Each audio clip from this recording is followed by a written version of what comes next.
শাওশালমারা মানকাছড়ি সমষ্টির তথা ডিস্ট্রিক্টের যুবনেতা তথা এপিসিসি মাইনরিটি সেলের জেনারেল সেক্রেটারি জনাব মহিবুর রহমান বাপি ভাই সাহেব, আমাদের মানকাছড় ব্লক কংগ্রেসের সভাপতি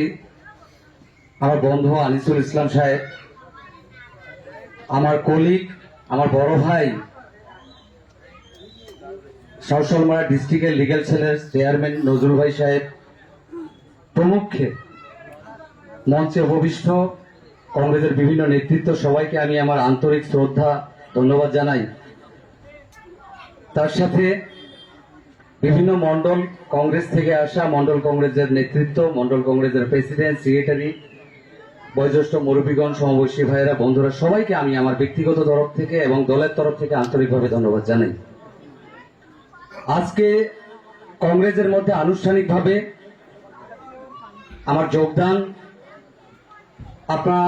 আপনারা সবাই জানেন আমি আপনাদের ছেলে, আপনাদের অঞ্চলের ছেলে, আপনাদের সঙ্গে খুবই সুপরিচিত। আমি বিগত দিনে সুদীর্ঘ সময় আমি কোন একটা রাজনৈতিক দলের সঙ্গে সক্রিয় হিসেবে সেখানে ছিলাম। আপনারা সবাই জানেন এটা, যে আমি ইউডিএফ এর ডিস্ট্রিক্ট জেনারেল সেক্রেটারি অ্যাডমিনিস্ট্রেশন হিসেবে বিগত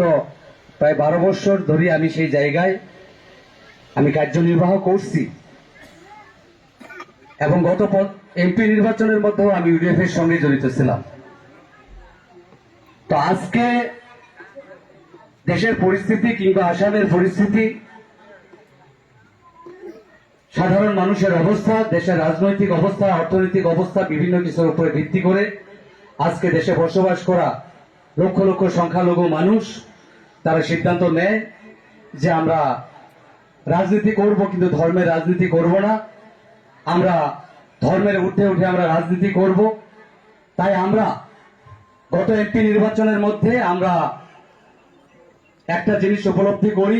যে আসামে বসবাস করা লক্ষ লক্ষ কোটি কোটি সংখ্যালঘু মানুষ তারা চায় না ধর্মের রাজনীতি করতে, তারা চায় ধর্ম নিরপেক্ষ রাজনৈতিক দলের সঙ্গে থাকতে। তো তার পরিণতি হিসেবে আপনারা সবাই জানেন, আমাদের ধুবড়ী লোকসভা সমষ্টির মধ্যে এই জায়গায় বসবাস করা সংখ্যালঘু মানুষ যিনারা আছি, বিশেষ করে ধর্মীয় সংখ্যালঘু মানুষ যিনারা আছি, আপনারা সবাই কোনো কিছু চিন্তা ভাবনা না করে যে রাজনৈতিক দলের সঙ্গে জড়িত থাকেন না কেন, আপনারা সবাই ধর্মীয় চিন্তা ভাবনার ঊর্ধ্বে উঠে ভারতবর্ষের মধ্যে একটা ধর্ম নিরপেক্ষ রাষ্ট্র গঠন করার, একটা সরকার গঠন করার স্বার্থে আপনারা সবাই কংগ্রেস পার্টিকে ভোট দিয়ে বিপুলভাবে এখান থেকে জয়যুক্ত করান আপনারা। তো আজকে যেহেতু ভারতবর্ষের প্রত্যেকজন মানুষ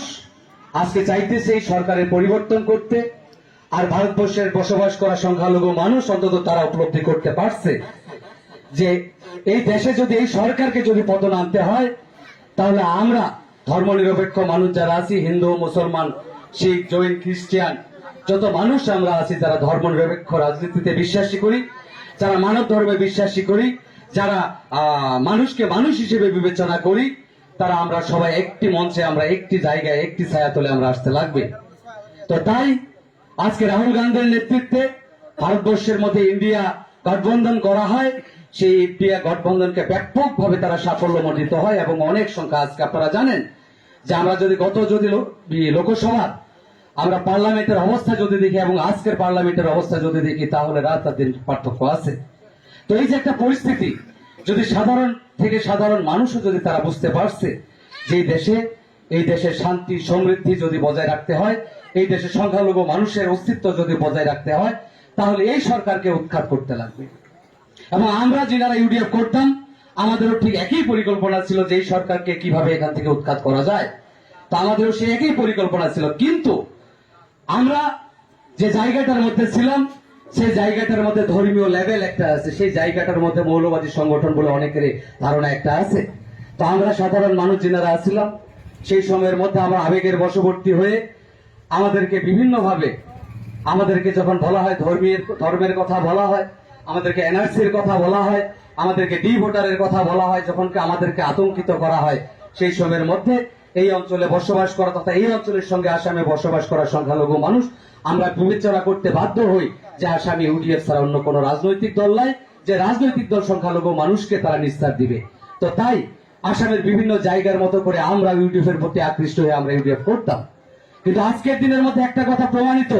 যে আজকে ভারতবর্ষে বসবাস করা কিংবা আসামে বসবাস করা যে সমস্ত সংখ্যালঘু মানুষ আছে তাদেরকে যদি নিরাপত্তা দিতে হয়, তাদেরকে যদি নিশ্চয়তা দিতে হয়, তাদের সাংবিধানিক অধিকারকে যদি সাব্যস্ত করতে হয় বা রক্ষা করতে হয়, তাহলে ভারতবর্ষে শুধুমাত্র একটি রাজনৈতিক দল আছে, সেটা হলো কংগ্রেস। তো কাজেই আজকে আমি ভারতবর্ষের সাধারণ নিপীড়িত, লাঞ্ছিত, বঞ্চিত মানুষ যিনারা যে কথা ভাবতেছে যে কংগ্রেস একমাত্র রাজনৈতিক দল, এই রাজনৈতিক দলকে মজবুত করতে লাগবে, এই রাজনৈতিক দলকে যদি মজবুত করা যায় তাহলে ভারতবর্ষের সংখ্যালঘু মানুষের রাজনৈতিক অধিকার, অর্থনৈতিক অধিকার, গণতান্ত্রিক অধিকার, ধর্মের অধিকার তারা অক্ষুণ্ণ থাকবে। আপনাদেরকে একটা উদাহরণ দিয়ে বলি আজকে একটা উদাহরণ না দিলে হয় না। আপনারা দেখবেন, আপনারা টিভি কিংবা যেহেতু ডিজিটালাইজেশনের যুগ, ফেসবুকের যুগ, আপনারা দেখবেন, আপনারা মোবাইলের মধ্যে মোবাইল খুললে আজকে দেখবেন উত্তরপ্রদেশের মধ্যে তারা ধর্মীয় যাত্রা হইতেছে, সেখানে যে সমস্ত সংখ্যালঘু মানুষ কিংবা যে দোকানদার গুলা আছে, প্রত্যেকজন দোকানদারের তারা ফল বিক্রেতা থেকে আরম্ভ করে যাবতীয় যে সমস্ত জিনিস তারা বিক্রি করে, সেই জায়গার মধ্যে দোকানের সামনে সেই জায়গার মধ্যে সেই দোকানদারের নামটা সেই জায়গার মধ্যে মানে লিফলেটের মতো করে সেখানে লেখা হয় এবং প্রশাসন তাদেরকে বাধ্য করেছে যে তোমার নাম, তোমার বাবার নাম, তোমার ধর্ম পরিচয় সেই জায়গার মধ্যে দিতে লাগবে। কেন দিতে লাগবে? কারণ আপনারা সবাই জানেন ভারতবর্ষের মধ্যে যদি একটি রাজনৈতিক মানে সাম্প্রদায়িক রাজনৈতিক দল যদি থাকে তাহলে সেটা হলো বিজেপি, এটা আমরা সবাই জানি। এবং এই ভারতবর্ষের যত রাজনৈতিক নেতা যারা আছে তার মধ্যে আমাদের নেতা হিমন্ত বিশ্ব শর্মা এবং যোগী আদিত্যনাথ, দুইজনের মধ্যে কম্পিটিশন কে কত বড় সাম্প্রদায়িক নেতা হওয়া যায়। তো কাজেই সেই উত্তরপ্রদেশে বসবাস করা যে সমস্ত সংখ্যালঘু মানুষ যারা আছে তাদেরকে যাতে এই ধর্মীয় যাত্রার মধ্যে তাদের দোকান থেকে যাতে কোনো জিনিস যাতে ক্রয় করা যাতে না হয়, তাদেরকে যাতে তাদের জিনিস যাতে হিন্দু মানুষ যাতে না কিনে, তার জন্য তাদের নাম ফলক, তাদের নাম, তাদের বাবার নাম, ধর্ম পরিচয় সেই জায়গার মধ্যে তারা অঙ্কিত করতেছে। এই যে একটা অগণতান্ত্রিক একটা ব্যবস্থা, আপনি দেখবেন টিভির পর্দা খুললেই আজকে হিমন্ত বিশ্ব শর্মার কথা বলেন, একটা সাংবিধানিক পদের মধ্যে বসে থেকে যে মানুষটা দেশের সংবিধানের শপথ নিয়ে যে মানুষটা এই কথা বলে, যে মানুষটা মানে আপনার কি বলে অ্যাসেম্বলির মধ্যে শপথ নিয়ে বলে যে এই দেশে বসবাস করা প্রত্যেকজন মানুষের গণতান্ত্রিক অধিকার, রাজনৈতিক অধিকার, ধর্মের অধিকার সে রক্ষণাবেক্ষণ দেওয়ার সম্পূর্ণ দায়িত্বভার গ্রহণ করে। একজন সাংবিধানিক পদের মধ্যে বসে থাকে, সে মানুষটা দিনের পর দিন সাধারণ মানুষকে লাঞ্ছিত, বঞ্চিত করতেছে, নির্যাতন করতেছে, লাঞ্ছনা দিতেছে,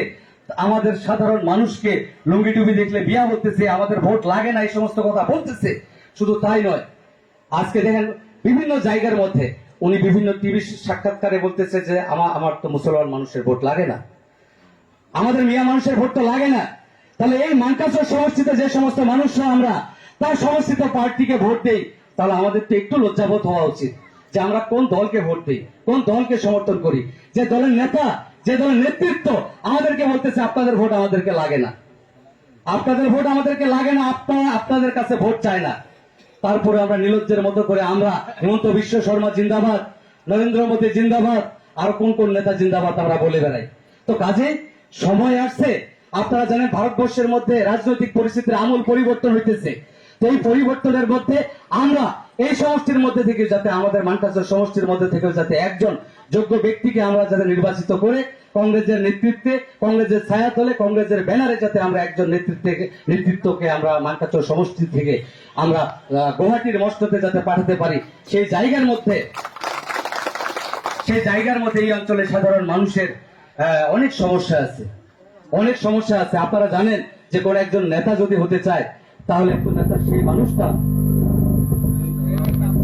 আমি আজকে কংগ্রেস পার্টিতে যোগদান করার মুখ্য কারণ হতেছে যে কংগ্রেস পার্টির নীতি আদর্শ, বিশেষ করে রাহুল গান্ধীর প্রতি আকৃষ্ট।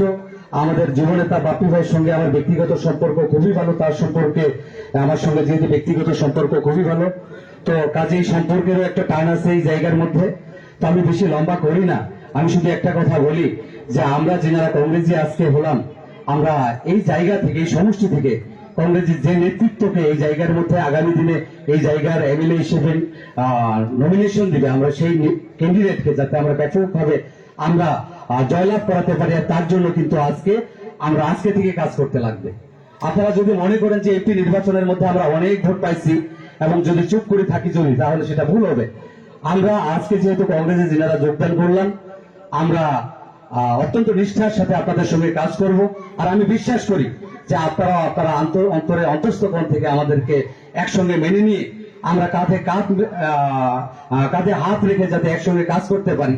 আর একটা ছোট্ট একটা উদাহরণ দিই, যদি একটা টিমে যদি অনেক ভালো ভালো 11টা প্লেয়ারে যদি থাকে ফুটবল টিমে, আর 11টা প্লেয়ারে যদি 11টা প্লেয়ারের সাথে কম্বিনেশন যদি না থাকে, তালমিল যদি না থাকে, যত ভালো প্লেয়ারে হোক না কেন খেলা জেতা সম্ভব না।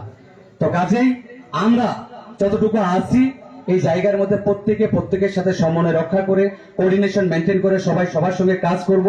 আর বিশ্বাস করি যে আপনারা যারা পুরানা কংগ্রেস যারা আছেন, যারা অনেকদিন থেকে আপনারা কংগ্রেস করতেছেন, আপনারাও আপনাদের অন্তর থেকে আমাদেরকে মেনে নেবেন। এবং আমি বিশ্বাস করি যে আমরা একসঙ্গে সবাই সঙ্গে কাজ করব এবং আগামী দিনে কংগ্রেসের এই জায়গা থেকে কংগ্রেসের খুঁটি যাতে খুব বেশি মজবুত করতে পারি সেই চেষ্টা করব। আর সর্বশেষে আপনারা এত গরমের মধ্যে আপনারা অনেক মানুষ আপনারা আসছেন, আপনাদেরকে আমি আবার ধন্যবাদ জানাই এবং অন্তঃস্থকোণ থেকে ধন্যবাদ জানাই। এবং পিছনে দেখতেছি অনেক মানুষ আছে যারা দেখতে পারতেছে না, আপনাদের কাছে ক্ষমা চাই। আর যেহেতু আমার কল্পনা ছিল না যে এত মানুষ আসবে, তো যাই হোক আপনাদের কাছে ক্ষমা চেয়ে আমি আমার বক্তব্য শেষ করছি। আল্লাহ হাফেজ।